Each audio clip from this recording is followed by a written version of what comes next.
അവർക്ക് നമസ്കാരം. വളരെ ശ്രദ്ധിച്ച് മറുപടി പറയേണ്ട ഒരു വിഷയത്തെക്കുറിച്ചാണ് നമ്മുടെ ഇന്നത്തെ ചർച്ച. നന്ദഗോവിന്ദം ഭജൻസ് ക്ഷേത്രത്തിലെ ക്രൈസ്തവ ഭക്തിഗാനം പാടിയത് ശരിയായോ എന്നതാണ് ചോദ്യം. ഈ വിഷയം കേരളം പല രൂപത്തിലും ഭാവത്തിലും ഇപ്പോൾ ചർച്ച ചെയ്തുകൊണ്ടിരിക്കുകയാണ്. പക്ഷെ ഒരു കാര്യത്തിൽ വ്യക്തമായിട്ട് നമുക്കൊരു അഭിപ്രായം പറയാനുള്ളത്, നന്ദഗോവിന്ദം ഭജൻസിനെ കുറിച്ച് ഹിന്ദു സമൂഹത്തിൽ ഒരൊറ്റ അഭിപ്രായമേ ഉണ്ടായിരുന്നുള്ളൂ. ഇന്ന് അത് രണ്ട് അഭിപ്രായമായി മാറിയിട്ടുണ്ട്. അവർ ചെയ്തത് ശരിയല്ല എന്ന് പറയുന്നവരും ശരിയാണ് എന്ന് പറയുന്നവരും. വിശാലമായ ഹിന്ദുവാണ്. ഇസ്ലാമിനെയും ക്രിസ്ത്യാനിയെയും ജൂതനെയും പാഴ്സിയെയും ഒക്കെ സ്വീകരിക്കുവാൻ വലിയ മനസ്സുള്ള ഹിന്ദുവിന് ആ ഹിന്ദു ധർമ്മത്തിൽ വിശ്വസിക്കുന്ന നന്ദഗോവിന്ദം ഭജൻസിലെ അംഗങ്ങൾ ഒരു ക്രൈസ്തവ ഗാനം പാടിയപ്പോൾ തകർന്നു പോകുന്നതാണോ ഹിന്ദുധർമ്മം എന്നൊക്കെ ചോദിക്കുന്ന ധാരാളം ആളുകളുണ്ട്. പക്ഷെ നന്ദഗോവിന്ദം ഭജൻസ് ഒരു കാര്യം ശ്രദ്ധിച്ചോ എന്ന് എനിക്കറിയില്ല. ഇപ്പോൾ നിങ്ങളെ സപ്പോർട്ട് ചെയ്യുന്ന ബഹുഭൂരിപക്ഷ ആളുകളും മുമ്പ് നിങ്ങളെ സപ്പോർട്ട് ചെയ്യാതിരുന്ന ആളുകളാണ്. അതായത് അവർക്ക് ഭജൻസിനോടോ ഹിന്ദുവിൻ്റെ ഉയർച്ചയോടോ ആധ്യാത്മിക വളർച്ചയോടോ ഒന്നും താല്പര്യമില്ല.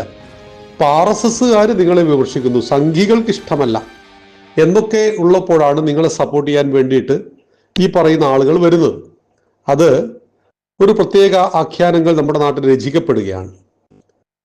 ഹിന്ദുവിൻ്റെ ക്ഷേത്രത്തിൽ ഇസ്ലാമിക ക്രൈസ്തവ ഗാനങ്ങളാകാമോ എന്നതാണ് ചോദ്യം.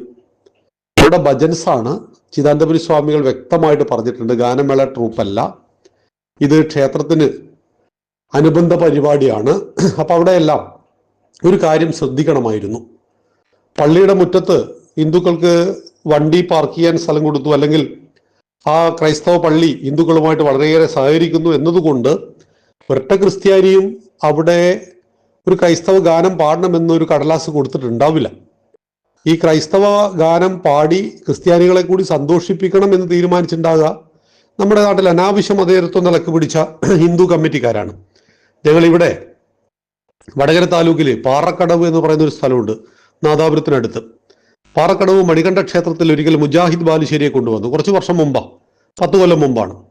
ഞാനിന്ന് ഹിന്ദു ഐക്യവേദിയുടെ ജില്ലാ ചുമതലയിലാണ്. ഞങ്ങൾ പറഞ്ഞു, ഇത് ശരിയല്ല, വിഗ്രഹാരാധന പാപമാണെന്ന് ഉറക്കെ വിളിച്ചു പറയുന്ന ഒരാൾ, വിഗ്രഹാരാധന നരകം കിട്ടുമെന്ന് പച്ചക്ക് പറയുന്ന ഒരാൾ, അങ്ങനെയുള്ള ഒരാളെ വിഗ്രഹാരാധന നടന്ന അമ്പലത്തിൽ കൊണ്ടുവന്ന് പ്രസംഗിക്കേണ്ട ആവശ്യമില്ല. അപ്പോൾ കോൺഗ്രസ്സുകാരായിരുന്നു മിക്കവാറും കമ്മിറ്റിക്കാർ, കമ്മ്യൂണിസ്റ്റുകാരും.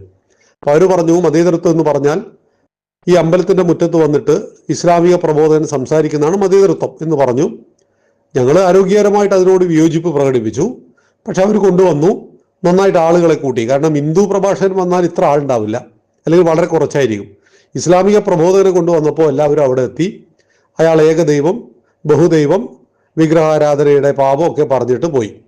അപ്പോൾ ആലോചിച്ച് നോക്കുക, ഇങ്ങനെ അനാവശ്യ മതേതരത്വം തലക്ക് പിടിച്ച കമ്മിറ്റിക്കാരായിരിക്കാം ഇവരോട് ഇങ്ങനെ ഒരു പാട്ട് പാടാൻ പറഞ്ഞത്. ഈ പാട്ട് പാടിയതോടുണ്ടായ കുഴപ്പം എന്താണ്? 2 ചേരികളിലായിട്ട് ഹൈന്ദവ സമൂഹം ഈ നന്ദഗോവിന്ദം ഭജൻസിനെ അനുകൂലിക്കുകയും എതിർക്കുകയും ചെയ്യുകയാണ്. സന്ദീപാനന്ദഗിരി സ്വാമിയുടെ അനുഭവങ്ങൾ ഉണ്ടാകാതെ നന്ദഗോവിന്ദം ഭജൻസ് നോക്കണം. ഒരു കാലത്ത് സന്ദീപാനന്ദഗിരി എന്ന് പറഞ്ഞു കഴിഞ്ഞാൽ അദ്ദേഹത്തിൻ്റെ പ്രഭാഷണം കേൾക്കാൻ വേണ്ടി ആളുകൾ എല്ലാ തിരക്കും മാറ്റിവെച്ച് ആ DD നേഷൻ അതിൻ്റെ മുന്നിൽ നിൽക്കുമായിരുന്നു, DD മലയാളത്തിൻ്റെ മുന്നിൽ നിൽക്കുമായിരുന്നു. പിന്നീട് അങ്ങോട്ട് അദ്ദേഹം സ്വന്തം ആഖ്യാനങ്ങൾ രചിച്ചു. മഹാഭാരത യുദ്ധം നടന്നിട്ടില്ല, അത് മനസ്സിൽ നടന്നതാണ്, അമൃതാനന്ദമയി ദേവി ശരിയല്ല എന്നൊക്കെ പറഞ്ഞപ്പോൾ പതുക്കെ പതുക്കെ RSSന്റെ വെറുപ്പ് സമ്പാദിക്കുകയാണ് ചെയ്തത്, അല്ലെങ്കിൽ ഹൈന്ദവ പ്രസ്ഥാനങ്ങളുടെ വെറുപ്പ് സമ്പാദിച്ചു. ഇന്ന് അദ്ദേഹത്തിൻ്റെ അവസ്ഥ അറിയോ? അദ്ദേഹമുണ്ട്, ആ ആശ്രമത്തിലൊരു പൂച്ചയുണ്ട്. ഈ പൂച്ചയ്ക്ക് മീൻ മേടിച്ച് കൊണ്ടു കൊടുക്കലാണ് അദ്ദേഹത്തിൻ്റെ മെയിൻ പരിപാടി, വേറെ പരിപാടികളൊന്നുമില്ല. അപ്പം നിങ്ങൾ ഹൈന്ദവ സമൂഹത്തെ വെറുപ്പിച്ചാൽ തീർച്ചയായിട്ടും ഈ പറയുന്ന സന്ദീപാനന്ദഗിരിയുടെ അവസ്ഥയിലേക്ക് വരാനുള്ള സാധ്യത കൂടുതലാണ്. ഈ ഭജൻസ്, സംഗീതം, ഗാനം ഇതൊക്കെ ഹിന്ദുവിന് പറഞ്ഞതാണ്, ഒരു പരിധിവരെ ക്രിസ്ത്യാനികൾക്കും പറഞ്ഞതാണ്. ഇസ്ലാം സംഗീതത്തെ വെറുക്കുന്ന മതമാണ്. അത് കൃത്യമായിട്ട് അത് ഖുറാനിൽ പറയുന്നുണ്ട്, സംഗീതം എത്രമാത്രം മനുഷ്യനെ വഴിതെറ്റിക്കുന്നു എന്ന്. മുജാഹിദ് ബാലുശ്ശേരിയുടെ ഭാഷയിൽ പറഞ്ഞാൽ യേശുദാസിൻ്റെ പാട്ട് കേട്ടിട്ട് ആരെങ്കിലും നന്നായിട്ടുണ്ടോ എന്നൊക്കെ ചോദിക്കുന്നവരാണ്. അപ്പോൾ ഈ നന്ദഗോവിന്ദം ഭജൻസ് ഇന്ന് കാണുന്ന പ്രൗഢിയിലേക്ക് ഉയർന്നത് ക്ഷേത്രമുറ്റത്ത് തന്നെയാണ്. അതുകൊണ്ട് നിങ്ങൾ അതിനിടയിൽ കലർത്തിയ ഒരു മതേതരത്വത്തിന് ആരും എതിരല്ല. എല്ലാവരെയും സ്നേഹിക്കണം. പക്ഷേ എവിടെ എന്താകണം എന്നൊരു തിരിച്ചറിവ് നമുക്ക് എല്ലായിടത്തും ഉണ്ടാകണം.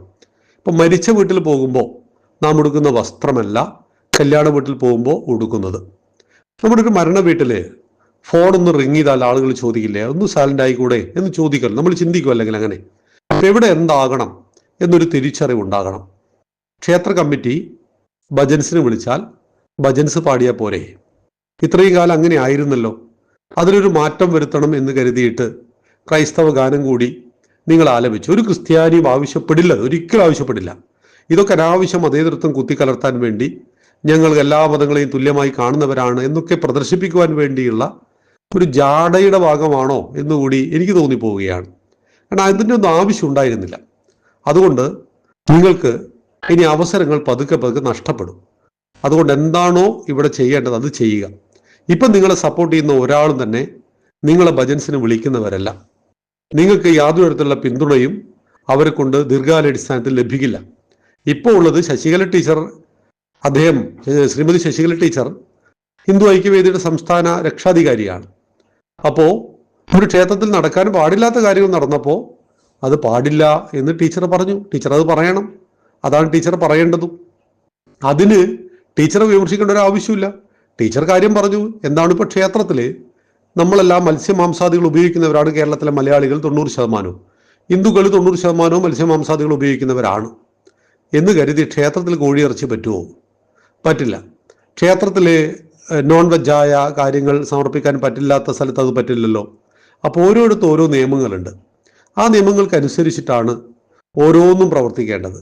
അപ്പോൾ നിങ്ങൾ ഗാനമേള സംഘടിപ്പിക്കൂ. ആദ്യം ഒരു ക്രൈസ്തവ ഗാനം പാടുക, പിന്നെ ഒരു ഇസ്ലാമിക ഗാനം പാടുക, പിന്നെ ഒരു ഹിന്ദു ഗാനം പാടുക. അങ്ങനെ ബാലൻസ് ചെയ്യണം. മതേതൃത്വം എന്ന് പറഞ്ഞാൽ ബാലൻസിങ് ആണല്ലോ. അപ്പോൾ അത് ബാലൻസ് ചെയ്യണം. അതേസമയത്ത് ക്ഷേത്ര കമ്മിറ്റി വിവരം കേട്ട ആളുകൾ ധാരാളം ഉണ്ടാവും. നമ്മുടെ മിക്കവാറും ക്ഷേത്രങ്ങളിൽ പ്രസിഡന്റ് സെക്രട്ടറിമാരൊക്കെ ഇപ്പോൾ കമ്മ്യൂണിസ്റ്റുകൾ കയറി വരുന്നുണ്ടല്ലോ. അമ്പലം ചുമരാണ് വിഗ്രഹം കല്ലാണെന്ന് പറഞ്ഞവർ ഇപ്പോൾ അമ്പല കമ്മിറ്റിയുടെ പ്രസിഡന്റ് ആകാൻ ഓടി നടക്കുക. വേറെ രക്ഷയില്ല. കാരണം കമ്മ്യൂണിസ്റ്റൊക്കെ ചത്തിട്ട് കാലങ്ങൾ കുറേ ആയല്ലോ. അപ്പോൾ അവർ കയറുന്ന അമ്പലത്തിൽ എന്തൊക്കെയാണോ വേണ്ടാത്തത് അതൊക്കെ അവർ നടത്തിക്കൂട്ടും. ഇപ്പോൾ സ്വാഭാവികമാണ്. അപ്പോൾ മുസ്ലിങ്ങളെ സന്തോഷിപ്പിക്കുക, ക്രിസ്ത്യാനികളെ സന്തോഷിപ്പിക്കുക, അതിന് ഹിന്ദുവിൻ്റെ ക്ഷേത്രത്തിൽ ക്രൈസ്തവ ഗാനം പാടേണ്ട ഒരു ആവശ്യമില്ല. മനസ്സിലായില്ലേ? ക്രിസ്ത്യാനികൾക്ക് നമ്മളോട് ഇഷ്ടമാണ്. ക്രിസ്ത്യാനികളെ നമ്മൾ സ്നേഹിക്കണം, ഇസ്ലാമിനെ സ്നേഹിക്കണം, എല്ലാവരെയും സ്നേഹിക്കണം. പക്ഷേ പള്ളിയിൽ കൊണ്ടുപോയിട്ട് രാമൻ്റെ മന്ത്രം ജപിക്കേണ്ട ആവശ്യമില്ല. ചർച്ചിൽ കൊണ്ടുപോയിട്ട് പഞ്ചാക്ഷരി മന്ത്രവും ജപിക്കേണ്ട ആവശ്യമില്ല.